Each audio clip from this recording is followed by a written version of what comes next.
Yo, what's going on, everybody? It's your boy Naruto Explain here, bringing you guys another Boruto Two Blue Vortex news update. And today we have a couple of major things, one of which is coming to us directly from Shueisha for the upcoming Boruto manga chapter, which drops on the 20th this month. So we are officially on spoiler watch, which means the full chapter spoilers will be out any day now. And we have a cover leak for the next issue of V-Jump magazine that has Boruto and Kawaki on the cover to celebrate 9 years of Boruto being in publication, which, for those of you guys who do not know how this goes, when the V-Jump magazine cover leaks, the full chapter leaks and scans tend to come out pretty soon after that and the days following the leak itself. Also, I want to address something that I've been getting a lot of DMs and emails and comments and videos, which is a lot of you guys are asking me, did I stop doing Boruto content? Did I move it to another channel? And the answer is no. We're just restoring more balance on Naruto Explained like we did when we first started this channel in 2018. The first 10 to 14 days are mostly Naruto topics with the occasional Boruto video sprinkled in, but it's all lore videos,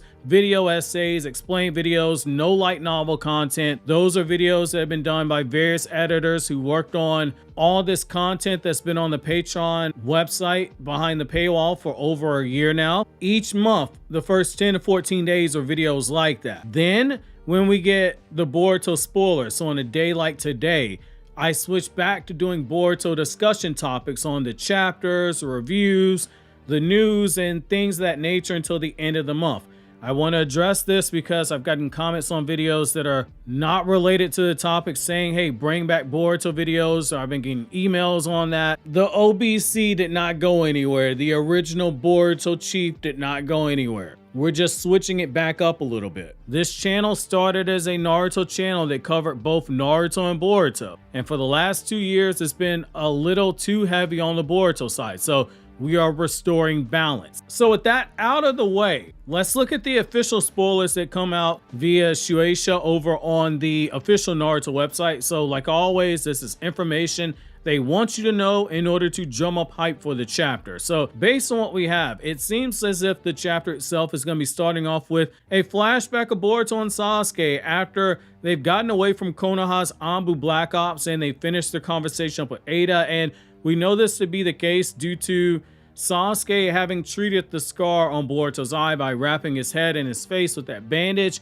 something that he did not have when he was talking to Ada in chapter 80. And that's an interesting choice because this now officially establishes a pattern for how Boruto Two Blue Vortex is handling the manga volumes itself. Multiple volumes after volume 1 have all done the same thing. They've included a flashback to give us a small snapshot at what happened during the time skip, and I'm okay with it. The whole point of time skips is basically to skip time. However, when you do things like this and you go back and show parts of what happened during the time skip, it has to serve a narrative purpose. Otherwise, it defeats the whole point of a time skip itself. And so far, Ikemoto's done a really good job of just walking that line. So like volume 2 open up with the flashback of Sasuke training Boruto and then getting struck down by Code, which answered the question of where was Sasuke. Then volume 4 open up with the flashback of Boruto being hunted down by the Sand Village Anbu Black Ops, and it answered the question of how he met Kashin Koji, and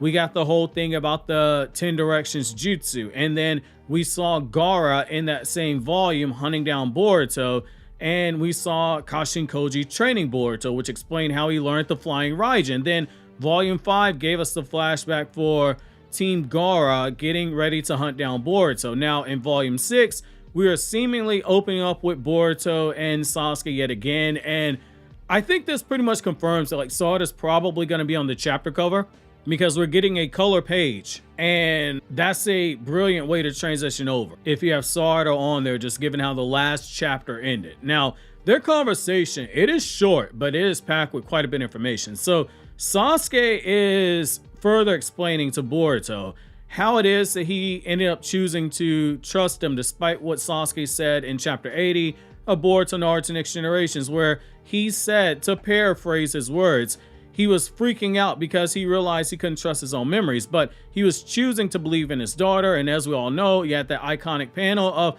Momoshiki going crazy and then just snapping on Boruto after that. Well, we get confirmation of what we all suspected back then, which is that seeing Sarada's Mangekyou Sharingan, that's basically what did it for Sasuke. So Sasuke says that something truly serious had to have happened that goes beyond normal comprehension, as he thinks back to how distraught his daughter was on the night when she was defending Boruto and begging him to not kill Boruto. Sasuke says that Sarada told him that everyone had been deceived, and that for him, seeing the Mangekyou Sharingan, the eye that is said to be the eyes that reflect the heart, that is what truly convinced him, saying that that alone was all the proof that he needed. Which again, that makes a lot of sense. To awaken Mangekyou Sharingan, and Uchiha must feel a tremendous agony over the loss of love because of how deeply the Uchiha are able to experience love, or they must feel an extreme trauma that is combined with disappointment in oneself that triggers the change in the chakra. So for Sarada, you had a combination of hearing Naruto's death being announced, realizing everyone was trying to kill Boruto, saying it was unfair that Boruto has to carry on this burden alone always, and her own father was telling her that he was going to go kill Boruto, something that Sarada knew would crush Boruto. The conditions, they all got met. The loss of her idol in Naruto, that's the loss of love, and the extreme trauma over Boruto's situation, and the disappointment in self that she couldn't do anything to stop anyone from killing Boruto, hence her words about it's not fair Boruto always have to suffer alone. The killing of the best friend, or seeing the best friend die aspect, goes back to what we are told. The Uchiha misunderstood everything about their Kekkei Genkai, hence so many Uchiha tried to and fail to awaken the Mangekyou Sharingan by killing loved ones, because not every Uchiha has the potential to awaken Mangekyou, something a lot of people forget. Sasuke then goes on to cut Boruto off when he tries to speak, and he says that Sarada's Mangekyou, he believes, will possess a great strength, and he states that he didn't think Sarada was even aware that she had the Mangekyou Sharingan in that moment, but he said that when she did realize it, this is the important part, that she be able to use that power instinctually.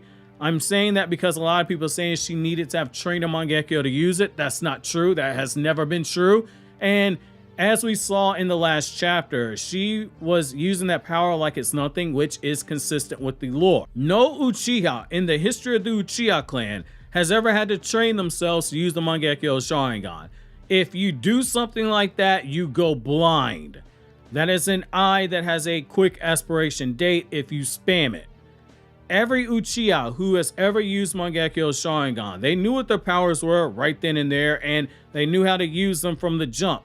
There was never this trial and error process where they had to specifically train to use the power. They just did it instinctually. Think of it like taking a USB, plugging into a computer, and moving the file from the USB onto the computer. At that point, you can access whatever was on that file.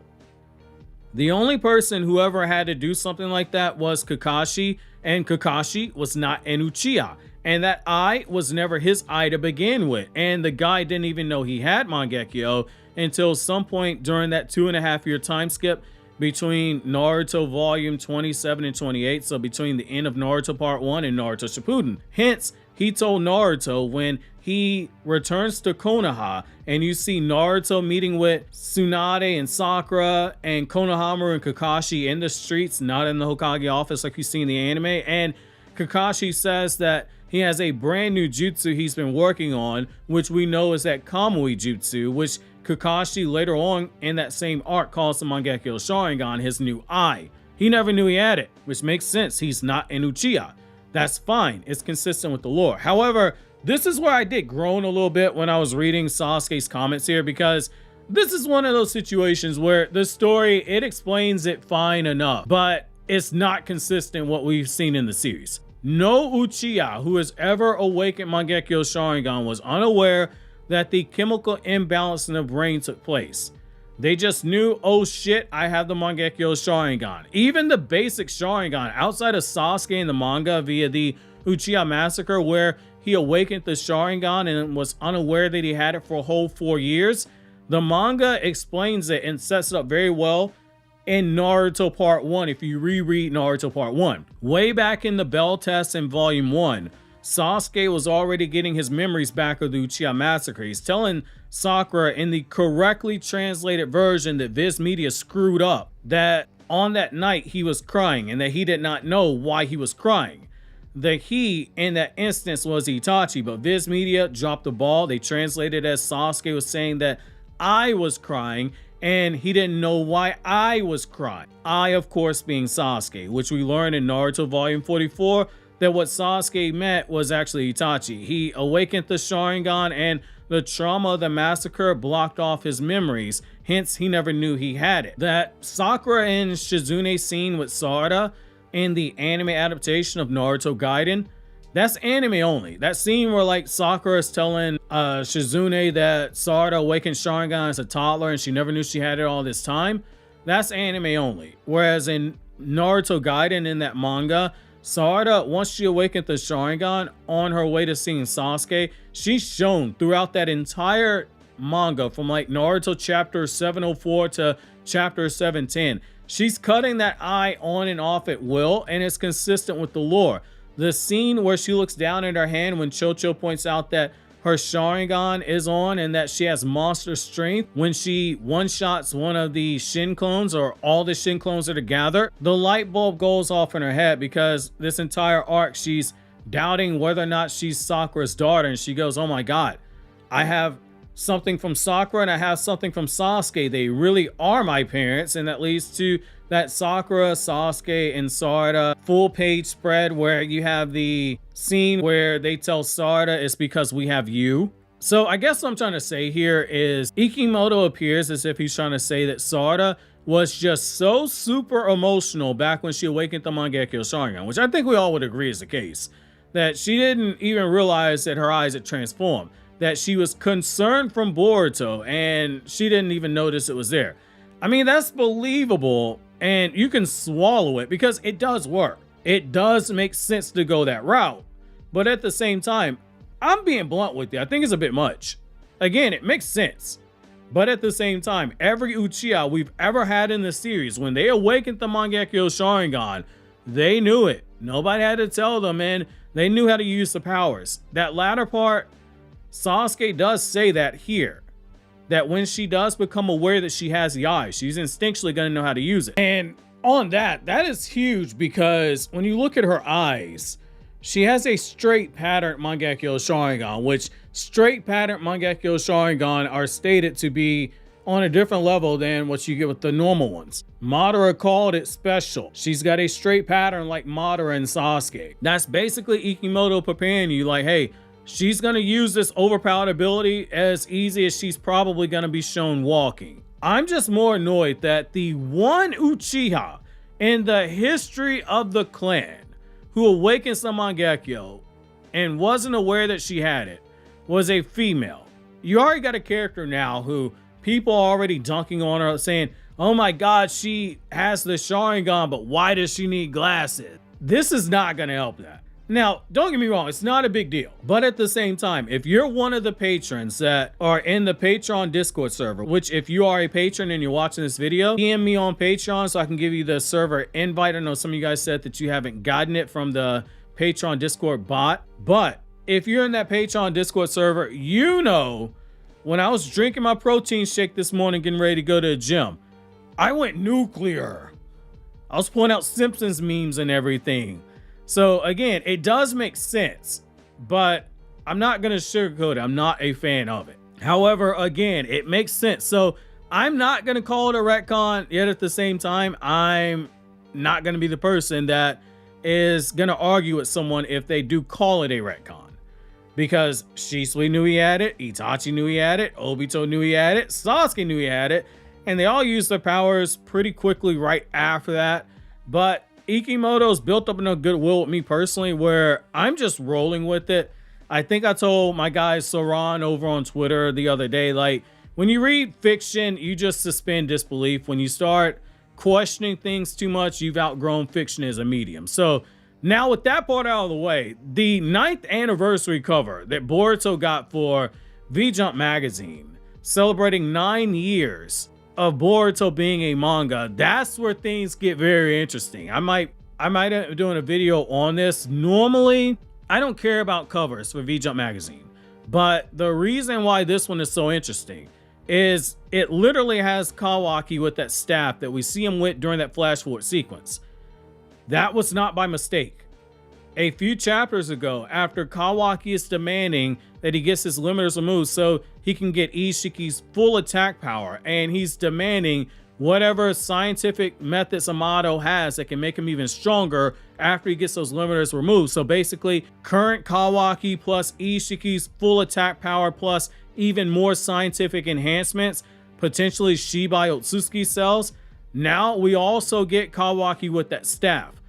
Those Kawaki stocks, they might be rebounding, and we might be getting the purple scarf Kawaki sooner than expected, which means that Boruto versus Kawaki fight, it might be coming closer in the future, not like near future as in real time, because as we discussed here on the channel numerous times, soon in terms of manga, particularly monthly manga, it's not 3 to 4 months. Soon is usually years, and in relation to story events in terms of the plot points that are being closed before we move on to something like that. Classic example being Kishimoto was saying soon for Kakashi's big year. I want to say in 2010. I'm 90% sure it's 2010. And that ended up being a 2-year wait basically. And Ikemoto said soon for the time skip, and that ended up being a 3.5-year wait. It's something to keep your eyes on moving forward.